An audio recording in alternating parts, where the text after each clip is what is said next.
हर हर महादेव दोस्तों, स्वागत है आपका अन्नू की रसोई में। आज हम बना रहे हैं एक पवित्र और बहुत ही स्वादिष्ट प्रसाद, सावन स्पेशल भोले बाबा के लिए पेड़ा। ये पेड़ा ना सिर्फ भोग के रूप में चढ़ाया जाता है बल्कि पूरे परिवार के लिए एक पवित्र प्रसाद भी होता है। चलिए देखते हैं इसे कैसे बनाना है, क्योंकि पेड़ा बनाना बहुत ज़्यादा इजी है। अगर आप इसमें भी कुछ गड़बड़ करते हैं तो मैं आपको बता दूंगी कि उस चीज़ को फिर कैसे ठीक करना है, क्योंकि मुझे पता है थोड़ी सी परेशानी तो आएगी, क्योंकि जो पहली बार इस पेड़े को बनाएंगे वो एक गड़बड़ जरूर करेंगे। तो वही चीज़ को मैं आपको वीडियो के एंड में बताऊंगी, लेकिन उससे पहले सब्सक्राइब करना बिल्कुल भी मत भूलिएगा मेरे इस चैनल को, यानी कि अन्नू की रसोई को। चलिए फिर बनाते हैं इस भोग को, यानी कि इस भोले बाबा के लिए प्रसाद को। तो इसे बनाने के लिए मैंने यहाँ पे लिया है ये मावा चाहिए हमें, क्योंकि हम इसे मावे से बनाएंगे। अगर आप दूध उबाल करके गाढ़ा करके मावा बनाना चाहते हैं तो वो भी बना सकते हैं। मैंने यहाँ पर बनाया लिया है। तो अब इसको डालना है कढ़ाई में, और इसको ना हमें भूनना पड़ेगा जब तक इसका बिल्कुल कलर चेंज ना हो जाए। जब तक अभी एकदम डायरेक्ट मैंने इसको डाल दिया है कढ़ाई के अंदर। गैस की फ्लेम को स्लो रखिएगा, क्योंकि स्लो गैस पे जितना हम इसको भूनेंगे उतना ही अच्छा बनेगा। तेज गैस पर अगर हम इसे भूनेंगे तो टेस्ट नहीं आएगा, जल जाएगा। दूसरी बात यह है कि कलर बहुत ज़्यादा डार्क हो जाएगा। तो इसलिए हमें गैस की फ्लेम को स्लो करके भूनना है। तो इसको थोड़ी देर मैं ऐसे छोड़ देती हूँ और दूसरे साइड में अपना काम कर लेती हूँ। मैंने यहाँ पे लिया है इलायची, और इसको मुझे पीस लेना है या फिर कूट लेना है। अगर आपके पास पहले से ही पाउडर है तो आप वो भी ले सकते हैं, लेकिन मैं हर एक रेसिपी में फ्रेश ही यूज़ करती हूँ। काफ़ी अच्छा टेस्ट इसका आता है। और ना इसका हमें पाउडर रेडी करना है। देखिए इस तरीके से। इसके छिलकों को हमें फेंकना नहीं है, आप इसे चाय में डाल सकते हैं। चाय के अंदर भी काफ़ी अच्छा टेस्ट दे देती है, अपना फ्लेवर छोड़ देती है ये छोटी इलायची। तो इसके छिलके अलग कर देती हूँ, और जो इसके बीज है वापस से मैं इसका पाउडर रेडी कर लेती हूँ। तो देखिए दूसरी साइड में मैंने यहाँ पर रखा हुआ था ये मावा। इसको मैं भून रही हूँ हल्का हल्का। देखिए इसका कलर थोड़ा सा चेंज हो गया है, आपको दिख रहा होगा साइड में, और ये थोड़ा सा चिपकना शुरू हो जाता है, लेकिन हमें इसे कंटिन्यू चलाना है इस तरीके से। तो देखिए मैं भी इसे चला रही हूँ, आपको भी ऐसे ही चलाना है। पेड़ा एक ऐसी रेसिपी है बहुत जल्दी बन जाती है, क्योंकि मावा भूनने में बहुत ज़्यादा टाइम नहीं लगता है। ये देखिए एकदम कलर चेंज हो गया है ना इस तरीके से। बस ऐसा ही कलर हमें चाहिए, अच्छे तरीके से भुन चुका है। तो मैं यहाँ डाल देती हूँ 1 चम्मच देसी घी। इससे क्या होता है, पेड़े में काफ़ी अच्छा टेस्ट आता है। दूसरी बात इसमें शाइनिंग भी आती है। तो 1 चम्मच ही डालना है, वैसे ज़रूरत नहीं पड़ेगी आपको इसके अंदर घी डालने की। तो बस इतना ही चाहिए। गैस की फ्लेम को ऑफ करते हैं, इसको निकाल लेते हैं ठंडा होने के लिए। तो किसी दूसरे बर्तन में हम इसको निकाल लेंगे। कढ़ाई में ऐसे ही छोड़ देंगे तो क्या होगा, ये चिपकना शुरू हो जाएगा।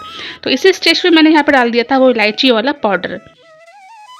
तो अब मैं इसको निकाल लेती हूँ एक खुले से बर्तन में। देखिए पहले इसको अच्छे तरीके से ठंडा करेंगे, और उसके बाद फिर हम डालेंगे यहाँ पर चीनी का पाउडर। मैंने यहाँ पर चीनी का पाउडर लिया है। अगर आप चाहें तो यहाँ पर तगार भी ले सकते हैं, जो चीनी से ही बनाई जाती है, लेकिन थोड़ा सा अलग प्रोसेस होता है उसका। तो यहाँ पर मैंने चीनी का पाउडर रेडी कर लिया था, लेकिन मैं 2-3 चम्मच यहाँ पर अलग से निकाल देती हूँ। ये हमें बाद में काम आएगा, मैं आपको आगे दिखा दूंगी। तो अब मिक्स करते हैं इसके अंदर ये अपना चीनी का पाउडर। मिठास आप अपने हिसाब से ज़्यादा या कम भी कर सकते हैं। मैंने फिलहाल यहाँ पर ये सिर्फ 3 चम्मच ही डाला है।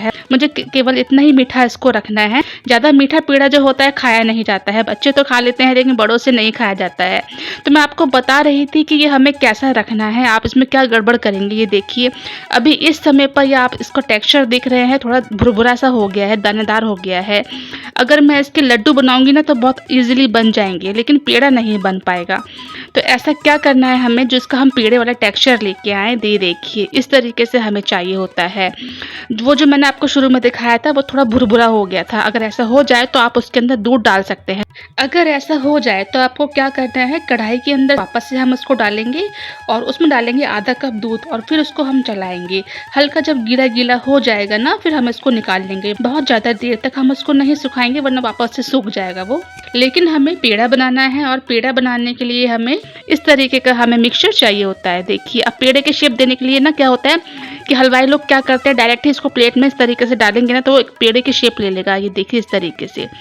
बस ऐसे ही मथुरा वृंदावन में पेड़े मिलते हैं। कोई शेप नहीं होती है, बस इसी तरीके से होते हैं वो पेड़े, और थोड़े से भुरभुरे होते हैं क्योंकि ऊपर चीनी का पाउडर लगा होता है। अगर आप चाहे तो इसकी गोल शेप भी दे सकते हैं पेड़े की। पेड़े को किस तरीके की शेप में रखना है ये आपकी अपनी चॉइस है। इस तरीके से भी बनाए जाते हैं पेड़े, और अगर आप इस तरीके से नहीं बनाना चाहते हैं तो आप लंबे भी बना सकते हैं, जिस तरीके से मैंने बनाए हैं। ये देखिए इस तरीके से। मुझे गोल पेड़े नहीं रखने थे, मुझे रखने थे थोड़े से लंबे लंबे। एकदम इस तरीके से थोड़े से स्क्वायर में भी होने चाहिए। ये देखिए, मैंने इसको थोड़ा अलग ही शेप दिया था, इस तरीके का देखिए, ऐसा बहुत जल्दी ही बन जाते हैं। तो मैंने आपको शुरू में बता दिया था कि आप क्या गड़बड़ कर सकते हैं। जो पहली बार बनाएंगे उन्हें मालूम नहीं चलता है कि हमें टेक्सचर कैसा चाहिए, कितना भूनना है, कितना रखना है और किस स्टेज पर चीनी डालनी है। तो चीनी आप बाद में ही डालिएगा, वरना बहुत ज़्यादा फैल जाएगा ये, फिर ठंडा होने में बहुत टाइम लगेगा। और देखिए इस तरीके से शेप अगर आपको देनी है तो आपको थोड़ा गीला गीला ही इसको रखना पड़ेगा, एकदम सुखाना नहीं है। लड्डू वाला टेक्सचर हमें नहीं चाहिए। मैं फिर से बता रही हूँ आपको, हमें पेड़े ही बनाने हैं तो थोड़ा गीला गीला रखना ही पड़ेगा। ज़्यादा मत भूनिएगा वरना कड़वापन पकड़ लेगा। इसी स्टेज पर भूनना है, इसी तरीके से भूनना है, इसको इतना ही भूनना है क्योंकि पेड़े का कलर यही होता है। मैंने सारे पेड़े बना करके देखे यहाँ पर इस तरीके से रेडी कर लिए थे, लेकिन हमें इसको चीनी से कोट करना है तो पहले हमें इसको ठंडा करना पड़ेगा थोड़ा सा फ्रिज में रख करके। मैंने इसको 15 मिनट के लिए फ्रिज में रख के छोड़ दिया था क्योंकि एकदम गीला गीला था इसीलिए। और अब देखिए मैं इसको चीनी से कोट कर रही हूँ। जो मैंने चीनी का पाउडर लिया था शुरू में 2 चम्मच, उसी चीनी के पाउडर से मैं इसको कोट कर रही हूँ। ये आपकी पूरी अपनी चॉइस है, आप इसको किस तरीके से रखना चाहते हैं। अगर आप चाहें तो ऐसे ही रख सकते हैं, अगर आप चाहें तो इस तरीके से चीनी से भी कोट कर सकते हैं। तो यहाँ पर मैं आपको फिर से एक बार याद दिला देती हूँ, अगर अभी तक सब्सक्राइब नहीं किया है तो प्लीज़ सब्सक्राइब करना बिल्कुल मत भूलिएगा और साथ में लाइक एंड शेयर जरूर कर दीजिएगा मेरी इस पेड़े वाली रेसिपी को अपने फैमिली और फ्रेंड्स में भी। और अगर आप ये वीडियो मेरी फेसबुक पर देख रहे हैं तो प्लीज़ मेरे इस पेज को फॉलो भी कर लीजिएगा। तो देखिए यहाँ पर पेड़ा बन करके बिल्कुल रेडी है। अब ये भोग लगाने के लिए बिल्कुल रेडी है। मैं आपको इसको तोड़ के दिखा देती हूँ कि किस तरीके का टेक्सचर होता है। ये देखिए तोड़ने के बाद भी कितना अच्छा सॉफ्ट रहेगा, जो मुंह में जाते ही घुल जाएगा। और टेस्ट तो ऐसा आता है कि जैसे बस मैं इसको मार्केट से ही लेके आई हूँ, वही इलायची वाला फ्लेवर इसके अंदर आता है। तो आप भी जब कभी इस तरीके से प्रसाद बनाएं तो इसी तरीके से बनाइएगा। बहुत सिंपल रेसिपी है, मैंने कहा है कोई दिक्कत नहीं आएगी। अगर आती भी है तो मैंने आपको सोल्यूशन बता दिया है कि किस तरीके से उसे ठीक करना है। आई होप आप कोई गड़बड़ नहीं करेंगे क्योंकि मैंने बहुत अच्छी तरीके से आपको बताया है। इतनी बारीकी से आपको किसी ने भी नहीं सिखाया होगा पेड़ा किस तरीके से बनाया जाता है और क्या क्या गड़बड़ हो सकती है। तो रेसिपी अगर ज़रा बहुत भी अच्छी लगी हो तो प्लीज़ मेरे इस चैनल को सब्सक्राइब जरूर कर लीजिएगा। अगर आपको ये सावन स्पेशल प्रसाद रेसिपी पसंद आई हो तो वीडियो को लाइक करें, कमेंट में हर हर महादेव लिखना बिल्कुल भी ना भूलें और मेरे इस चैनल को अन्नू की रसोई को सब्सक्राइब करना भी ना भूलें। मिलते हैं अगली भक्ति भरी रेसिपी के साथ। जय भोलेनाथ। Thanks for watching. जय हिंद, जय भारत। Bye bye.